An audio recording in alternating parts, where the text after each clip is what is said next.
the end of the summer, you have all kinds of little bits and pieces. You have things in the freezer. You have just an amazing assortment of vegetables that you can work with. And that's what we're going to do today. This is a late summer stew. So we're going to put things that came out of your garden early on, clear through, still out there ready to pick. What I've done so far is I've taken a couple of nice big yellow onions, and this could be whatever kind of yellow onions you've got. If you've still got some sweet ones, fine, whatever type. And a clove of garlic that I've minced up fairly well, and I've got them in 2 tablespoons of olive oil, and they have just been cooking slowly until they're nice and just starting to brown. Now the next step is really the only step that's a lot of work to this, and that is, this is 3 medium carrots grated up. Now normally what I would do, and what I do when I do this at home for just the family, is to take this and start the onions browning. Chop the onions and the garlic, get them browning, and while they're getting brown, then you peel the carrots and grate them and add them to it, stir it well, and then go on to get the next vegetable ready, which in this case is 2 stalks of celery. The advantage to doing it that way is that all of these things have a lot of water in them. And as they begin to cook down, they collapse. And that allows you to have room in your pan so that you don't have to have quite as large of a kettle. If you get them all ready ahead of time, as if you were going to be stir frying, and add them one at a time without giving any chance to cook down, that kettle, it does work and it works fine. It's just that you need such a large kettle to begin with that you may begin to run out of room. This is, as I said, a couple of stalks of celery. And for the purposes today, we're not going to let them cook down. I'm going to go ahead and add everything as we go. Then you go ahead and get together a yellow squash that you've sliced. And as I said, it is a stew, and like all stews, you can add what you have available. I'm adding a yellow squash instead of just 2 zucchini because it's a lot more color. Go with whichever direction you have. If you only have the yellow, add all yellow. If you only have only the green, that's fine too. If you have other varieties of summer squash, like a patty pan, that's going to work also. I've also got a zucchini that I'm adding in here. Remember that you need to stir well after the addition of each of the vegetables because you want to get them all blended together. And if you're going to be running off and preparing the next vegetable, you want them to cook fairly evenly. It doesn't have to be a real high heat. If you're going to add a lot of them all at once, you'll probably want it a little higher than if you go one at a time. I'm going to let these cook down just a little bit before we add the next one. Next step, I've got an eggplant.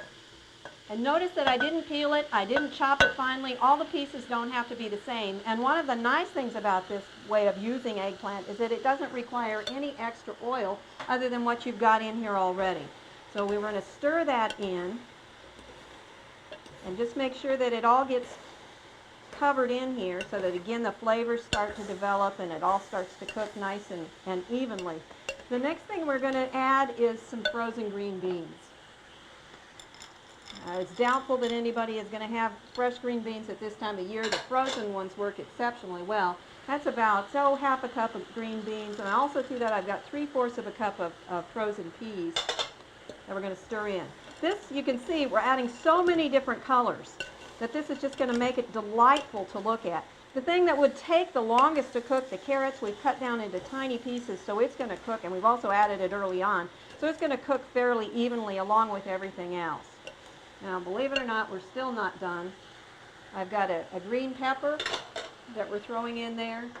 I've got some fresh corn cut off the cob, and here you could use frozen corn if your fresh corn has gone by the wayside and been all stored already in your freezer.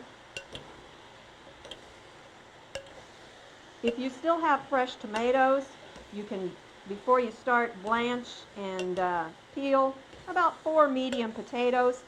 If you don't have any tomatoes left, then a can of diced tomatoes from your storeroom will work just fine.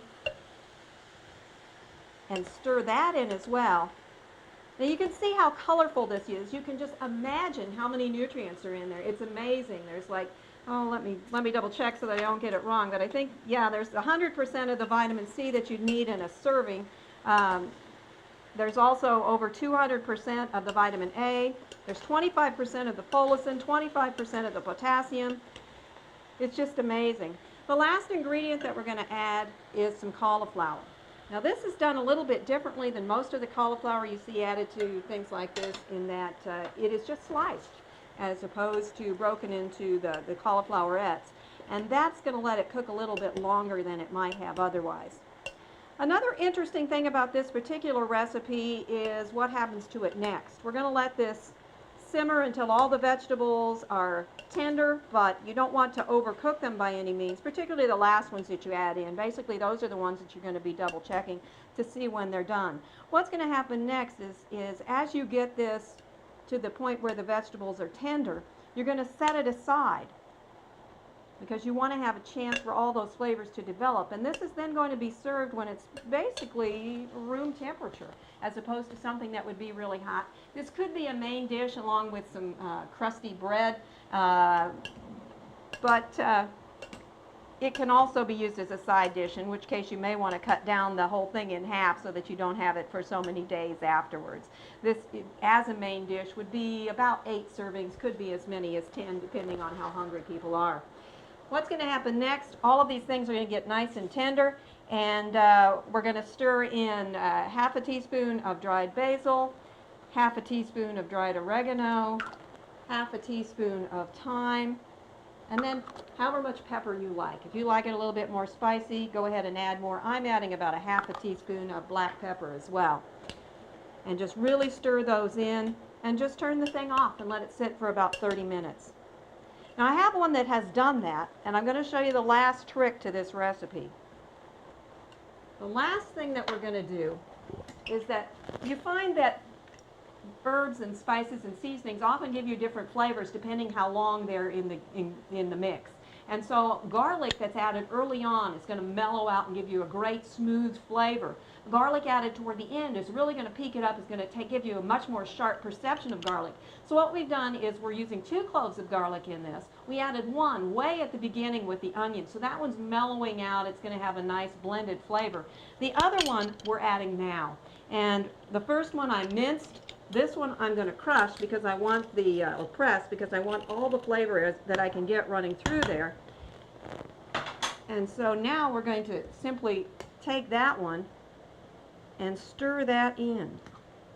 Now at this point you'd want to taste to make sure that the flavors are blended and it's ready to eat. You'd also want to make sure that you've seasoned it adequately, that you have enough salt, enough pepper. We didn't actually add salt, but you may want to at this point if you're not on a restricted diet. It really, because of all those great flavors of the vegetables blended in there, some of the vegetables are higher in sodium than others. You may find, in all probability, that you don't need any added sodium to it.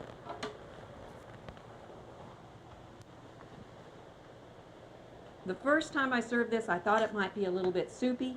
What I found was that at the beginning there was enough oil there to help prevent any sticking, and then as the vegetables began to cook, they melted down or released their juices, and there was plenty of liquid there for the whole thing to cook without any problems with any sticking.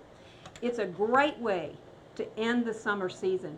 So many colors, so many flavors, all mixed together. A late summer stew. You really can't go wrong. For Oklahoma Gardening, this is Barbara Brown.